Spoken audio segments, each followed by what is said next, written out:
Jane Austen, Pride and Prejudice, Chapter 1. It is a truth universally acknowledged that a single man in possession of a good fortune must be in want of a wife. However little known the feelings or views of such a man may be on his first entering a neighbourhood, this truth is so well fixed in the minds of the surrounding families that he is considered the rightful property of someone or other of their daughters. "My dear Mr. Bennet," said his lady to him one day, "have you heard that Netherfield Park is let at last?" Mr. Bennet replied that he had not. "But it is," returned she, "for Mrs. Long has just been here, and she's told me all about it." Mr. Bennet made no answer. "Do you not want to know who has taken it?" cried his wife impatiently. "You want to tell me, and I have no objection to hearing it." This was invitation enough.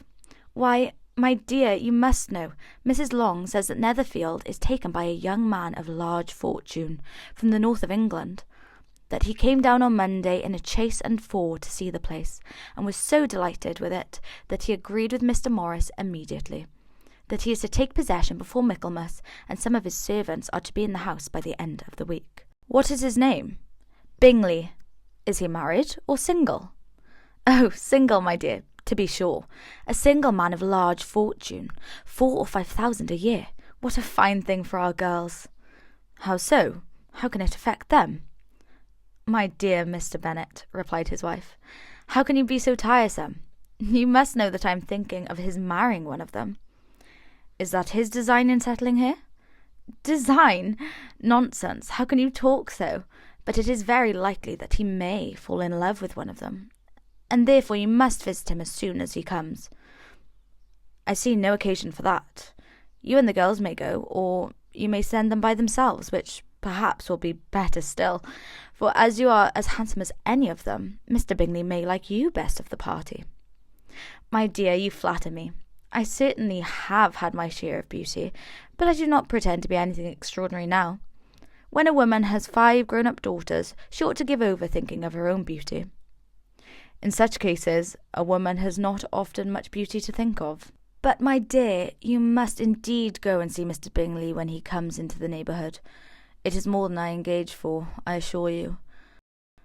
"But consider your daughters. Only think what an establishment it would be for one of them.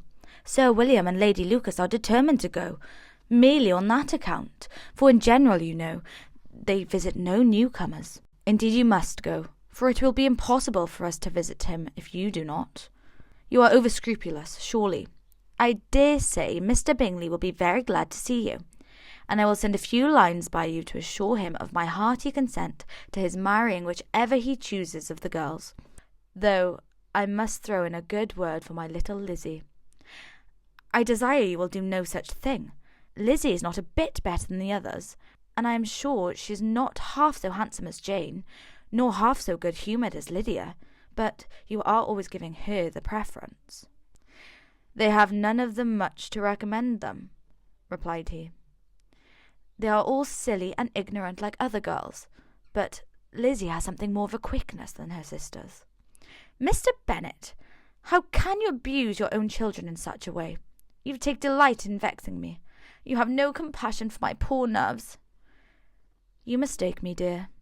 I have a high respect for your nerves. They are my old friends.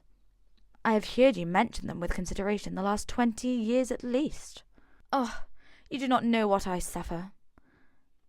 But I hope you will get over it, and live to see many young men of 4,000 a year come into the neighbourhood."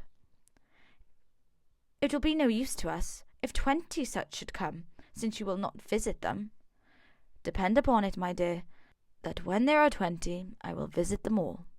Mr. Bennet was so odd a mix of quick parts, sarcastic humour, reserve, and caprice, that the experience of 23 years had been insufficient to make his wife understanding his character. Her mind was less difficult to develop. She was a woman of mean understanding, little information, and uncertain temper. When she was discontented, she fancied herself nervous. The business of her life was to get her daughters married. Its solace was visiting and news.